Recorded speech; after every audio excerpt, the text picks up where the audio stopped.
Ang sitwasyon mismo ni Kris Aquino ang nagdala sa trending na ito. Ating tunghayan kung paano siya nagkasakit, lumalaban sa isang cancer, sa isang very rare disease na kumakalat sa kanyang katawan mula dito sa Pinas hanggang mapunta siya sa Amerika, mapunta sa ibang bansa para lamang gumaling. Ika nga ng karamihan, sabi nila, hindi makakapagpagaling ang doktor na kinukuha niya dahil sa pilitang inggit ang meron kay Kris.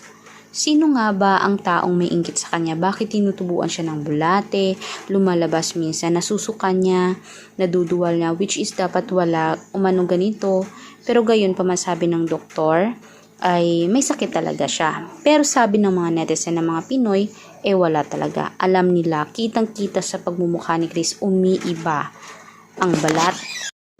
Kabisado kasi ng mga Pinoy kung paano nangyayari ang transition mismo ng katawan ng isang tao kapag ito'y may sadyang halit.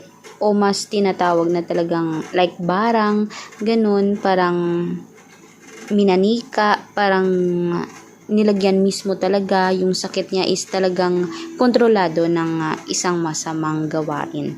Kaya mga kanetizen, humihingi mismo ng advice, prayer itong si Kris Aquino na sana naman ay gumaling na siya.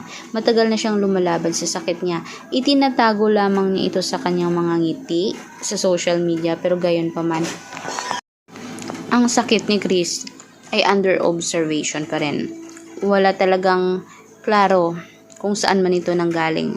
Pero sabi lamang ng doktor, isang disease na tila parang lumaganap lamang ito sa kanyang katawan ng mabilisan.